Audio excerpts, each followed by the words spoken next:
전 세계에서 대표적 석유 생산국이죠. 사우디아라비아의 원유 핵심 시설들이 드론 테러를 당했습니다. 일시적이지만 석유 공급 차질 우려로 국제유가 급등이 불가피해 보이는데 당장 원유 수입의 30% 정도를 이 사우디에 의존하고 있는 우리나라 역시 상당한 타격을 받을 것으로 전망되고 있습니다. 오늘 이와 관련한 내용 최진봉 성공회대 신문방송학과 교수 그리고 서지용 상명대 경영학부 교수 두 분과 이야기 나눠보겠습니다. 두 분 어서 오십시오. 네, 안녕하세요. 안녕하세요. 네, 먼저 이번 사우디 사태 왜 일어나게 됐는지 국제관계 또 군사적 측면에서 몇 가지 짚어보겠습니다. 관련 전문가 연결할 텐데요. 문성묵 한국국가전략연구원 통일전략센터장 연결하겠습니다. 센터장님 안녕하십니까? 네, 안녕하십니까? 네, 반갑습니다. 사실 네. 이 보도를 전해 듣고 깜짝 놀랐습니다. 사우디아라비아의 예. 핵심 석유 시설들이 드론 공격을 당했는데 센터장님 네. 먼저 이게 어떤 상황인지 다시 한번 설명해 주시죠. 네, 이미 보도를 통해서 아시겠습니다만, 사우디의 주요 석유 시설이라고 하는 아람코, 그 주요 시설 19곳 정도가 이 드론 공격을 받았다라고 하는 것인데요. 그래서 석유 생산 능력의 약 50%가 중단이 됐고, 그것이 결국 우리 한국에 미치는 영향도 적지 않을 것이다라고 하는 것이 지금 큰 우려인데, 이거는 이 공격과 관련해서 이제 예멘의 후티 반군이 자기들이 직접 공격을 했다. 자기들의 소행이라고 얘기를 하고 있지만 미국은 후티 반군이 아니라 이란이 결국 배후에서 공격을 한 것이다. 이런 판단을 하고 있기 때문에 결국 중동에서 미국과 이란 또 사우디와 이란 전반적으로 군사적 충돌 가능성이 우려되고 있는 그런 상황이라고 봐야 될 것 같습니다. 네, 일부 언론 보도에 따르면 이 드론이 1000km 이상을 날아와서 공격을 했다고 하는데 이 드론이란 게 벌써 무기화되고 있는 건지 또 한편으로는 이 레이더 추적 또 격추 자체가 어려운 건지 이런 생각도 듭니다. 궁금증이 상당히 좀 네. 많은데요. 실제로 좀 어떻습니까? 네, 실시 말씀하신 대로 이 드론은 다목적으로 활용이 되고 있습니다. 군사적으로도 보면 특히 이제 정찰 목적으로 많이 활용을 하고 있습니다. 지난번 이란에 의해서 격추됐던 글로벌 호크라고 하는 것도 일종의 드론이라고 볼 수 있거든요. 그래서 정찰 목적 외에도 공격 목적, 또 인간이 직접 들어갈 수 없는 곳에 대한 수색 정찰, 이런 목적으로 군사용으로 많이 사용이 되고 있습니다. 이번에 말씀해 주신 대로 후티 반군이 주장하는 이 드론이 과연 지금 일부 보도에는 거리가 약 1000km 정도가 되기 때문에 후티 반군이 가지고 있는 드론의 숫자가 10대밖에 되지 않고 또 거리도 그만큼 날아갈 수 없다라고 하는 그런 평가가 있습니다만 어쨌든 공격의 이 기습 효과라든지 목적을 달성하기 위해서 레이더에 포착이 되지 않도록 하기 위한 그런 시도들을 하고 있기 때문에 공격은 공격식대로 방어는 방어측대로 상당히 이 피하고 또 막기 위한 그런 시도들이 이어지고 있는 상황이라고 봐야 되겠지요. 네, 아직 이번 사건 또 배경과 관련해서는 구체적으로 드러난 게 없는 것으로 지금 알려지고 있죠. 지금 이 네. 예멘 반군은 스스로 공격의 배후라고 밝히고 있고 반면 미국은 이란을 공격의 주체로 지목하며 비난을 쏟아내고 있습니다. 센터장님, 사실 이 이란이 미국의 제재에 강한 불만을 품고 있지 않았습니까? 실제로 그럼요. 이란의 이 개입 가능성 어떻게 좀 보고 계십니까? 예, 글쎄 그러니까 지금 이번 사건은 대개 세 가지의 요인이 얽혀 있습니다. 말씀하신 대로 예멘 같은 경우 이제 후티 반군이 예멘 정부군과 내전을 치르고 있는데 정부군은 수니파 사우디의 지원을 받고 있고 후티 반군은 시아파 이란의 지원을 받고 있습니다. 그렇기 때문에 이란과 사우디의 대리전이다 이런 얘기가 있고요. 또 수니파와 이 시아파의 맹주를 자처하고 있는 사우디와 이란 간의 갈등이 계속되고 있는 가운데 아시다시피 핵과 관련된 이란과 미국 또 EU를 포함한 이 합의가 결국 깨짐으로써 미국과 이란 사이에 갈등이 높아지고 있고 최근에 이란이 미국의 무인기를 격추한다든지 주요 국가의 유조선을 억류한다든지 이런 것 때문에 호르무즈 해협에 긴장이 높아지고 있는 상황입니다. 미국이 강력한 대이란 제재를 하고 있고 그래서 이란이 미국에 대한 강력한 반발 이런 차원에서 이런 행동을 했을 가능성을 일단 배제할 수 없을 것 같습니다. 네. 어찌됐건 이번 사태로 이 미국은 산유국을 보호해야 한다는 명분을 좀 얻게 된 셈인데요. 이렇게 되면 미국이 이란을 군사적으로 더 압박하지 않을까 싶은데 어떻습니까? 예, 지금 뭐 그렇지 않아도 트럼프 대통령도 그렇고 폼페이오 장관도 그렇고 우리는 모든 준비가 다 끝났다. 이란이 배후에 있다고 생각하지만 사우디가 어떻게 결정하느냐에 따라서 우리의 행동이 결정될 것이다라고 얘기를 하고 있기 때문에 지난번 무인기 격추됐을 때 이 미국이 공격을 고려했다가 이 여러 인원들이 이제 희생될 수 있다고 하는 우려 때문에 중단을 했었는데 이번 같은 경우 미국은 강력한 조치를 시행할 가능성, 그것이 군사적 충돌로 이어질 가능성을 현재로선 배제할 수는 없지만 또 트럼프 대통령이 그런 강력한 조치를 취했을 경우 생길 수 있는 여러 가지 부정적인 요인들을 놓고 아마 신중한 대응을 할 가능성도 있다고 봅니다. 알겠습니다. 또 우리나라 입장에서 걱정은 호르무즈 해협 파병 문제입니다. 이 미국은 이미 한국에 호르무즈 해협 파병을 요청한 바가 있고 우리 정부는 아직 답을 내놓지 못한 그런 상황이잖아요. 센터장님, 네. 이번 이 사태로 이 중동 무력 분쟁 가능성이 좀 커졌고 미국이 파병에 대한 압박을 강하게 가져갈 가능성도 커지지 않았습니까? 전망을 좀 어떻게 하세요? 그렇죠. 예, 맞습니다.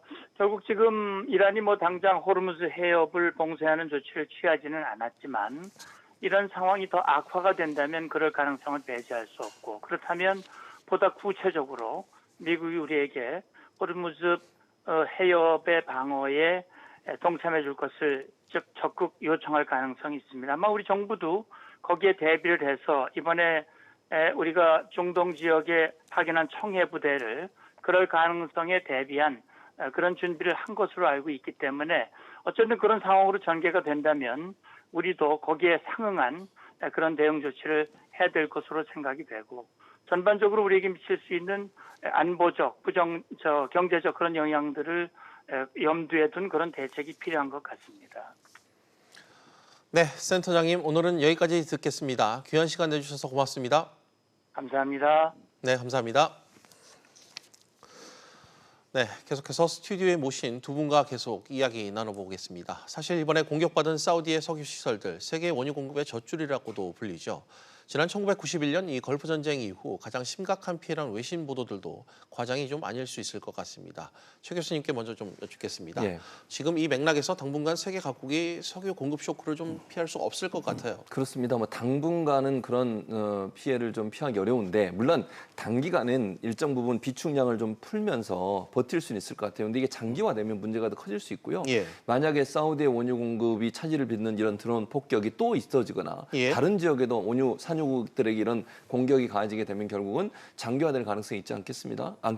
그렇게 되면 결국 원유 공급에 차질이 있어서 상당히 불안한 어떤 국제적으로 불안한 정세가 형성될 가능성이 있다는 생각이 듭니다. 실제적으로요 이번 공격 이후에 예. 싱가포르 거래소에서는 약 한 6%, 17% 이 정도가 올랐어요. 예. 그리고 미국에 있는 석유 공급하는 그 시장에서도 약 15%가 상승을 했고요, 유가가. 그런 점으로 본다고 하면 전체적으로 유가의 상승은 피할 수 없는 부분이 있고, 다만 미국의 이제 트럼프 대통령은 미국의 전략 비축률을 방출하는 걸 승인을 했습니다. 예. 일정 부분 안정을 취하겠다는 것이고요. 그게 이제 근데 어느 정도까지 버틸 수 있느냐 문제는 장기적으로 가면 갈수록 비축률도 어느 정도 이제 한계를 보일 수밖에 없기 때문에 빠른 시간 안에 이 문제가 해결이 안 된다고 하면 국제적으로 상당히 오일 쇼크의 우려를 막기가 어려울 수 있지 않겠나 이런 우려가 생긴다고 볼 수 있을 것 같습니다. 알겠습니다. 사우디발 악재에 커지는 이 오일 쇼크 우려, 서 교수님. 그럼 당장은 이 산유국들의 전략 비축유에 의존할 수밖에 없는 그런 상황이 좀 도래하는 겁니까? 예, 미국의 그 SPR이라고 하죠. 전략 비축유. 그게 사실은 그 유가의 급등의 예비적인 차원에서 미국이 확보하고 있는 이제 비축유인데요.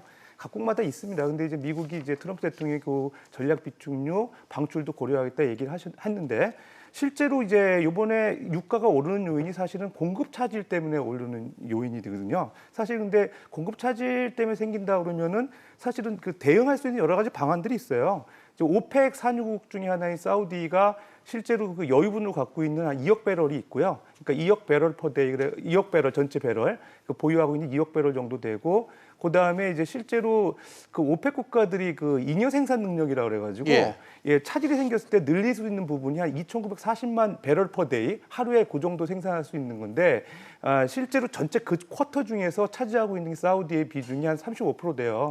그 중에서 실제적으로 이제 차질이 생겼을 경우에 그거를 사실 오펙 생산 쿼터를 늘릴 수 있는 잉여 생산 능력이 있어야 되는데, 그건 좀 시간이 걸릴 것 같고, 어쨌든 그 부분이 이제 계속 유전을 개발하고 해가지고 생산력이 늘어나면 커버할 수 있는 부분이고요. 또 무엇보다 중요한 게 이제 최근에 석유 수요가 줄고 있어요. 이제 경기가 둔화되면서 석유 수요가 과거에 비해서 이제 줄기 때문에 공급이 차질이 생긴다 하더라도 중장기적으로 보면 석유 수요가 그렇게 많이 늘지 않는다 그러면 이 공급 차질이 이제 단기적으로는 사실은 조금 불가피하고 좀 부정적인 영향이 있겠지만, 중장기적으로 보면은 여러 가지 이렇게 뭐 사우디 재고라든지, 그다음에 이제 오펙 생산 능력 개선 방안이라든지, 그다음 미국의 또 전략 비축유 방출 계획이라든지 이런 걸 통해서 보면은 중장기적으로 보면 좀 안정화되지 않을까 생각이 됩니다. 알겠습니다. 만약 이번 공격이 일회성이 아니라 2차 또 3차 공격으로 이어진다면 더 큰 피해가 지금 우려되는 상황입니다. 문제는 이 미국이 이란을 공격의 주체로 지목하면서 중장기적인 불안감을 키우고 있다는 부분입니다. 최 교수님, 방금 제가 말씀드렸던 이 부분 전망을 어떻게 하세요? 그러니까 이란 같은 경우에 미국 이사는 트럼프 대통령이 들어서면서 사실 이란과의 충돌이 많이 일어났지 않습니까? 오바마 전 대통령 같은 경우 이란과 핵 합의를 해서 합의를 하고 그걸 진행되는 과정에 트럼프 대통령이 갑자기 그거를 일방적으로 파기해버렸어요. 그래서 EU나 유럽 국가들은 상당히 그 불만을 표시하게 됐고, 트럼프 대통령의 그런 행동에 대해서 비판적인 입장을 세웠지 않습니까? 근데 그럼에도 불구하고 트럼프 대통령은 자국 이기주의를 내세우면서 이란에 대한 제재를 더 강화시켰고요. 심지어 지난주에 이란에 대한 추가 제재를 발표를 했어요, 백악관에서. 그렇다고 하면 이란 입장에서는 미국에 대한 미국이 이란에 대해서 적대적 행동을 하는 부분에 대해서 뭔가 행동으로 보여줄 상황이 됐고, 호르무즈 해협에 봉쇄 같은 경우도 미국의 이런 행동에 대한 이란의 반발이라고 볼 수 있을 텐데, 호르무즈 해협 같은 경우는 사실 군사적으로 막는 게 여러 가지로 논란이 될 수도 있고, 또 장기적으로 이게 한계가 있을 수도 있어요. 지금 우리나라 같은 경우도 파병을 해야 되냐 말아야 되냐, 이 미국의 요청 때문에 고민하고 있는 것인데, 그렇게 되면 거기에서 실질적인 성과를 내기보다는 실제 이게 드론 같은 걸 통해서 정유 시설이나 아니면 정유를 정제하는 시설을 공격하게 되면 아주 실질적인 영향을 미칠 수 있는 파괴를 갖게 되는 거 아니겠습니까? 그런 차원에서 본다고 하면 이란이 2차, 3차에 대한 공격을 감행할 가능성도 전혀 없다고 볼 수는 없어요. 다만 국제적으로 상당히 압박이 갈 가능성이 있고, 또 하나 이번에 로하니 이란 대통령하고 트럼프 대통령하고 유엔 총회에서 만날 가능성을 미국이 열어놓고 지금 얘기를 계속 하고 있는 상황입니다. 그래서 협상이 이루어져서 만약에 유엔 총회에 참석하는 이란 로하니 대통령하고 트럼프 대통령이 대화를 해서 혹시나 이 문제를 풀 수 있다고 하면 더 이상의 확전은 좀 줄어들 수 있겠지만, 이게 만약에 대화로 풀리지 않고 적대적 관계로 계속 간다고 하면 이란 입장에서 어떤 형태로는 또 다른 공격을 감행할 가능성도 전혀 배제할 수 없는 상황이다. 그렇게 되면 유가에도 악영향을 미칠 가능성이 있다고 보여집니다. 네, 뭐 관련해서 하나만 더 여쭙겠습니다. 사실 이 호르무즈 해협에 대한 이 봉쇄 압박도 그렇고, 이란이 국제 원유 시장을 흔들려는 움직임, 이렇게 의심할 수밖에 없는 정황들이 좀 많지 않습니까? 그렇습니다. 지금 말씀하신 것처럼 호르무즈 해협 봉쇄 같은 경우도 이게 국제적으로 보면 국제 유가를 올릴 수 있는 중요한 어떤 요인이 될 수밖에 없는 요소거든요. 근데 이걸 왜 그럼 이란이 하겠습니까? 저는 미국을 향한 메시지라고 생각이 들어요. 미국이 전체적으로 우방국이나 아니면 국제 유가를 어느 정도 안정시키지 않으면 본인한테도 문제가 되지만 다른 우방국들도 여러 가지 문제가 발생할 수밖에 없고, 그렇게 되면 미국을 또 압박할 수밖에 없지 않겠어요? 이제 빨리 풀으라고. 그런 부분. 또 지난번에 유조선 4척을 이란이 밀수와 해사법 위반 등 이런 걸 억류한 적이 있었어요. 그것도 하나의 사인이라고 저는 보여지거든요. 그런 여러 가지 행동들을 봤을 때 이란이 아주 체계적으로 본인들의 어떤 그 미국을 움직일 수 있는 다양한 카드들을 사용하려는 노력을 하고 있다. 그러면 지금 뭐 이란은 그렇게 본인들이 공격했다고 얘기하지 않지만 이란적인 성향을 갖고 있는 예멘 방문의 공격이라고 하면 이란이 일정 부분 거기에 영향을 미쳤을 가능성 우리가 충분히 예측해 볼 수 있고요. 그것은 장기적으로 보면 미국의 태도를 이끌어내서 본인들의 핵 협상이 지속되게 만들고, 또 미국이 본인들의 적대적 감정을 갖고 있는 것을 좀 누그러뜨려 보려는 의도를 가지고서 그런 행동에 개입했을 가능성 우리가 예측해 볼 수 있는 부분이라는 생각이 듭니다. 네, 사우디에 대한 원유 공급망 타격이 이란의 전략 카드일 수도 있다는 얘기를 좀 해주셨습니다. 어찌됐건 지금 이 글로벌 경제 성장이 둔화되는 상황이고, 경기 침체에 대한 공포도 확산되고 있습니다. 특히 이 미중 무역 분쟁의 장기화로 글로벌 경제에 글로벌 경제에 또 상당히 압박을 받고 있는 그런 상황에서 이번 유가 리스크는 세계 경제에 또 다른 위협이 될 게 좀 분명한 사실입니다. 서 교수님, 이 여파는 이 글로벌 경기 침체 국면에서 어떤 영향을 좀 미칠까요? 예, 유가 리스크라는 게 그동안에 사실은 많이 언급이 되다가 최근에 유가가 50불에서 60불 정도 안정화되면서 사실 그동안에 노출화되지는 않았었어요. 예. 근데 지금 최근에 이제 석유 공급 차질이 생기면서 유가가 이제 급등 가능성이 있는 거죠. 그래서 아까 최 교수님도 말씀하셨지만 실제로 그 석유라는 거는 미래에 이제 확보할 수 있는 그 일종의 자원이라는 측면에서 선물 시장에서 많이 거래가 돼요. 그래서 미래 그 가격이 어떻게 될지를 이제 예측해 보는 건데 미국 그 나이맥스 시장에서 지금 거래가 되는 이제 WTI 선물 가격을 보게 되면 실제로 그 미국 상품 선물 거래위원회 CFTC라는 데서 투기적으로 얼마나 그 수요 포지션을 갖고 있는지를 이제 보거든요. 거기서 보게 되면 그 일종의 비상업적 거래 선물 매수 포지션이 지금 점차 늘어나는 거는 미래에 이제 가격이 올라간다는 징조거든요. 예. 실제로도 이제 WTI 가격이 지금 현재 그 전일 대비 한 5불 이상 올라가 60불 정도 되고요. 미국 북해산 브렌트유 선물 가격도 지금 한 72불 정도 돼서 유가가 많이 오르고 있죠. 그러면 사실은 이게 유가 리스크가 이제 어떤 문제가 생기느냐? 제가 뭐 과거에 이제 연구를 많이 보면은 그 경험에 의하면은 공급 차질에 의한 유가 리스크가 있고 그 석유 수요가 급등해서 오르는 이제 유가 급등에 따른 리스크가 있어요. 이게 전자거든요. 근데 전자 같은 경우는 업종별로 좀 다릅니다. 경제에 미치는 영향이. 지금 공급 차질에 따른 원유 가격이 오르게 되면은 실질적으로 그 원유를 가공해 가지고 수출하는 석유 화학 제품을 주요하는 업종에 대해서는 이득이에요. 중장기적으로 보면 현금 흐름이 개선되는 측면이 있고요. 반면에 항공산업이라든지 경기에 민감한 게 그 전자업종 같은 경우는 상당히 현금 흐름이 부정적인 영향을 받거든요. 그러니까 업종별로 좀 다르고요. 단기적으로 보면은 일종의 그 석유화학 제품을 주로 다루는 이제 SK 이노베이션 같은 경우는 주가가 오늘 16만 8,500원까지 많이 오르고 있어요. 그러니까 좀 이득이 된다고 볼 수 있지만 항공주 전자업종 같은 부정적이라는 측면에서 보면 결과적으로는 이제 뭐 부정적이다 긍정적이다 볼 수는 없지만 전체적 우리가 석유 수요를 많이 하는 국가라는 측면에서 예. 보면 부정적인 영향이 큰 것 같습니다. 알겠습니다. 역시 걱정해야 될 건 아시아 국가들인 것 같습니다. 최 교수님, 예. 실제 사우디산 원유 수입 비중이 아시아 국가가 많기 때문이겠죠? 그렇습니다. 많습니다. 지금 지적하신 것처럼 전체 사우디 원유의 3분의 2를 아시아가 수입을 하고 있어요. 그러니까 우리도 사실 거의 80% 이상을 또 사우디에 의존하고 있는데, 그러니까 우리가 20년 동안 장기 계약을 해놓은 상태예요. 예. 사우디하고는. 그래서 사실은 공급에 큰 문제는 없지만 문제는 사우디가 그만큼의 원유를 생산할 수 있는 능력을 갖춰야 되는 거잖아요. 예. 그럼 우리가 공급선 자체는 유지되고 있지만 사우디가 만약에 생산량이 차질이 생기면 우리에게 공급되는 양이 줄어들 수밖에 없는 거 아니겠습니까? 네. 그런 차원에서 본다면 우리를 포함해서 한국, 뭐 중국, 일본, 인도 이런 동아시아 국가들이 전체 사우디 원유의 3분의 1을 수입하고 있기 때문에 사우디가 타격을 받으면 동아시아 국가들이 직접적인 타격을 받을 수밖에 없는 구조다. 예.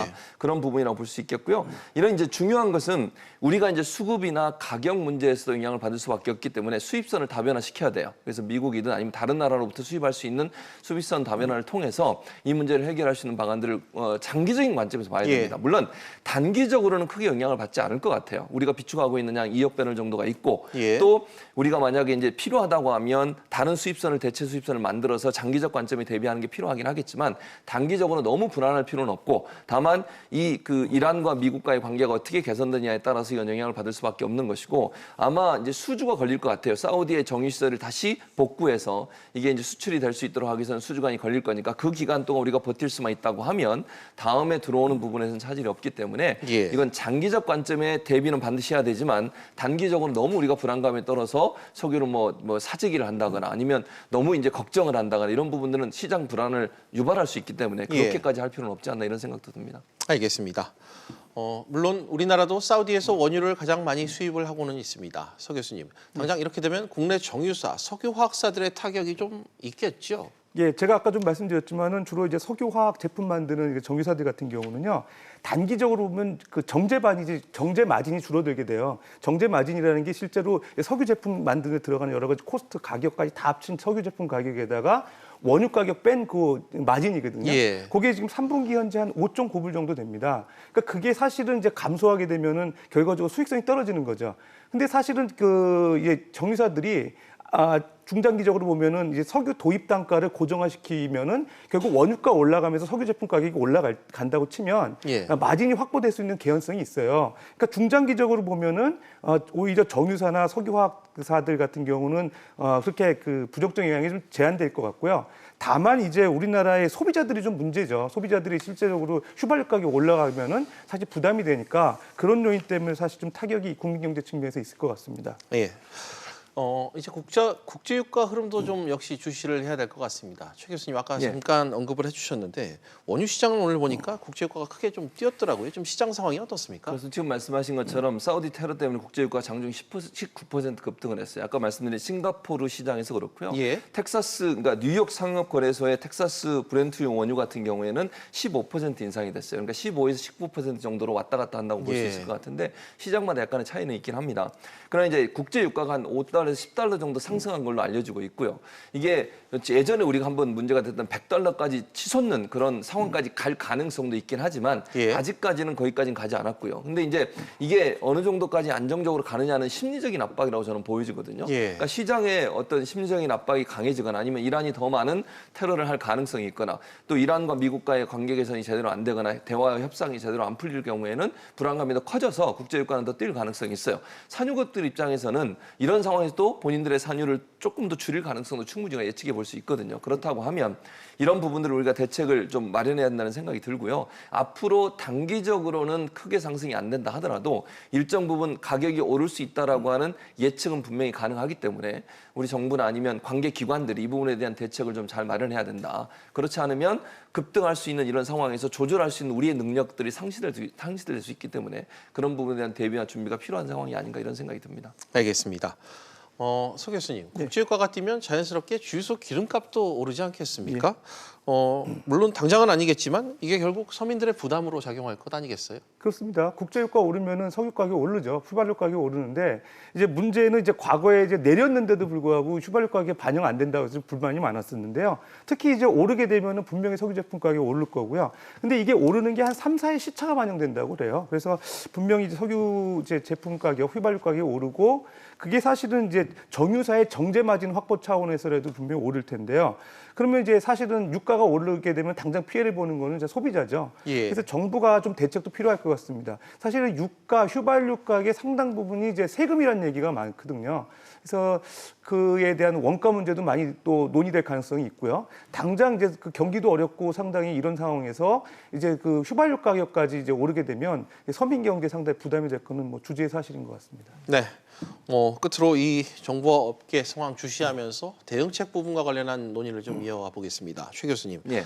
현실적인 이 유가의 그 급등기, 이 갑작스런 이런 급등기에 나올 수 있는 방안 어떤 것들이 좀 있을까요? 뭐 가장 쉽게 우리가 생각해 볼 수 있는 게 수입 대체선을 확보하는 거예요. 그러니까 지금 사우디에 대한 의존도가 높잖아요. 그런데 사우디에서 뭐 많은 양의 어떤 준비된 양의 정유를 할 수 없는 상황이 예. 된다고 하면 다른 수입선들을 빨리 찾아야 되겠죠. 그래서 장기적 관점에서 한 나라에 의존하는 비율을 좀 낮춰야 된다는 생각이 들고요. 두 번째는 전략 비축유를 활용한다고 지금 정부가 발표를 했고요. 2억 배럴 정도가 있으니까 이걸 단기적으로 활용을 해서 유가를 안정시켜야 되고 또 서 교수님 말씀하신 것처럼 지난번에 한번 시행한 적이 있었잖아요. 우리가 기름값이 급등하니까 예. 기름값을 빼주기 위해서 세금을 일정 부분 좀 깎아주는 그런 어떤 정책을 내놨는데 만약에 이런 유가가 상승하게 되면 서민들의 피해를 좀 줄이기 위해서라도 그런 세금을 감면해주는 혜택을 좀 더 장기적으로 늘릴 필요가 있다. 새롭게 시행할 필요가 있다. 이런 것들이 아마 단기적인 대책으로 나올 가능성이 있다고 보여집니다.